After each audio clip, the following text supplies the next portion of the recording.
What really is judgment? Why do we do it? And is there a way to stop our judging of things? Let's first explain what judgment is. Judgment is different from a descriptive label. Describing something would be like, that tree is taller than this one, which is shorter. So saying that one tree is relatively tall while another one is relatively short is describing something objectively. Everyone can agree on it. And sometimes objectively describing things in our world is functionally necessary. Whereas a judgment would be saying that one tree is better than the other, or one tree is good and the other is bad. On the surface, this may seem just like more descriptive labels, but let's dive a little deeper. Are these judgments of good or bad, or better and worse, objective? No, because different people may disagree, and so they are subjective and down to personal opinion. Secondly, the judgments are not functionally necessary. It doesn't matter whether you think one tree is good and one tree is bad. It serves no functional purpose. You can live without judging anything. Judgment has a controlling aspect to it.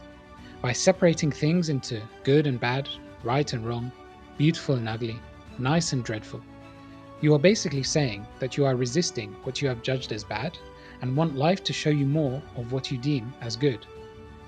Whereas describing one tree as tall and the other as short has no controlling aspect to it, because you're not resisting any of the trees or asking for there to be more of a particular tree.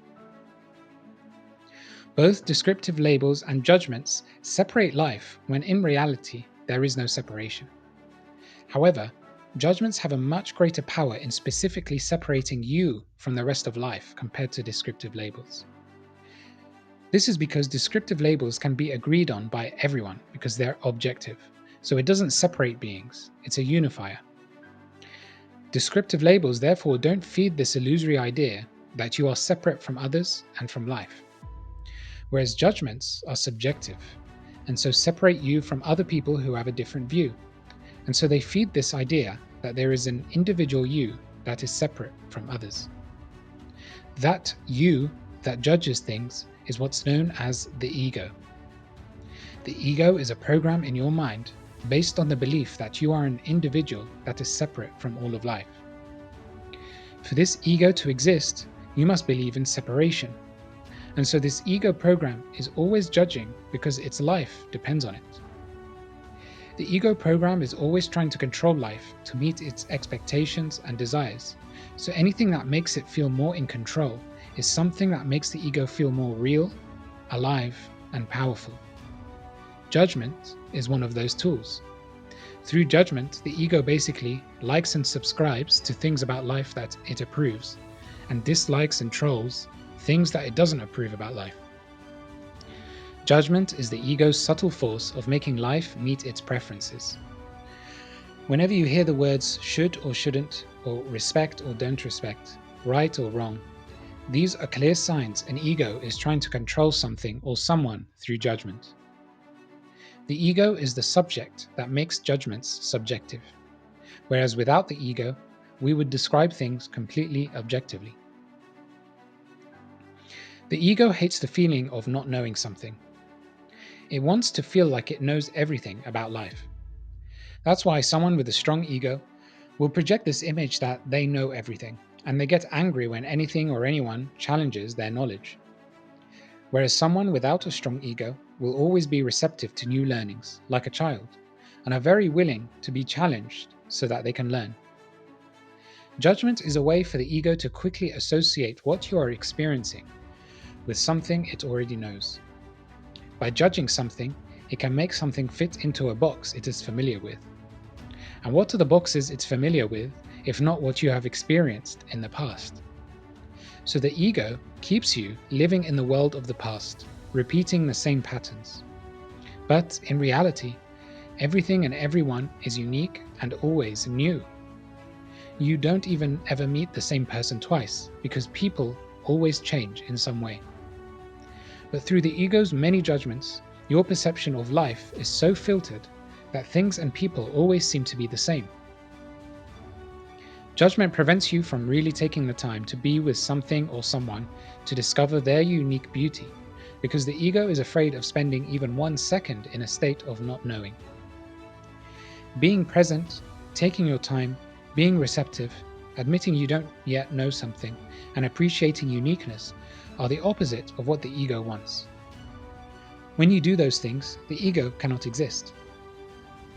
Have you ever made a quick judgment about someone, but then, after spending some time with them to really understand them, your judgments fall away? Why is this? It's because you start to feel empathy for them. Putting yourself in another's shoes is the opposite of separation. Judgments seemingly keep you separate from life, whereas connecting with life dispels judgment.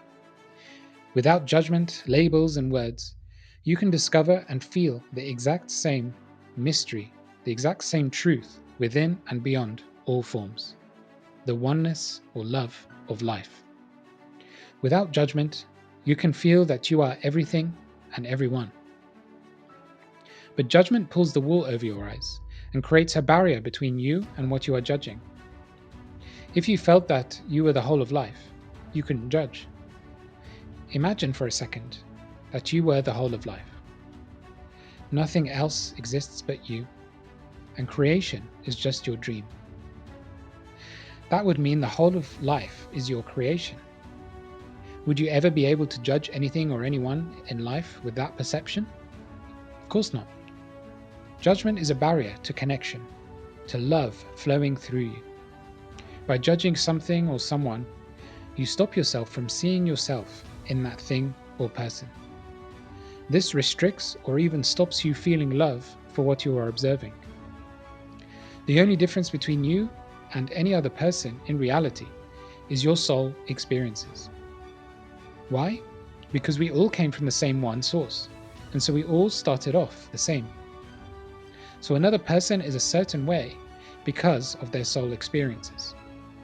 And you would be exactly the same as another person if you had their exact same soul experiences. And that person would be and behave exactly the same as you if they had your soul experiences. With that in mind, how can you judge another? They are you. So, judgment serves many purposes of the ego. It seems to uphold the belief of separation that the ego is founded on. It allows the ego to escape the feeling of not knowing something. And it's also a way to get you out of being present with life and back to being lost in the ego's useless thoughts. By quickly judging something, the ego makes you feel like you already know what you're looking at, and so there is no need to inspect it any further, so you can go back to the ego's constant thought train. The ego is constantly trying to take you away from experiencing life as it actually is, and into its simulated, illusory version of life that it has created within your mind. The ego's version of reality is so depressing, frustrating, and dull, which isn't a judgment, by the way, just a description that everyone can agree on. Whereas the true nature of life is actually love, joy, and wonder. You know which version of reality you are perceiving by how you generally feel. If you feel peaceful and orgasmic, then you know you are in the true version of reality. If not, then you are in the simulation. Escaping the matrix, going to the new earth, or ascending to heaven are all terms describing the same thing. They are not referring to you actually physically leaving to go to another place. It means you breaking out of the ego's simulation within your mind, and you are completely present with life, experiencing life as it actually is, as it has always been, and feeling the orgasmic nature of it. To do this, you must drop all judgments. Heaven, or the new earth, is actually our natural state, but it is when humanity, represented by Adam and Eve, started judging things between good and evil that we descended from our natural state of heaven and went into suffering.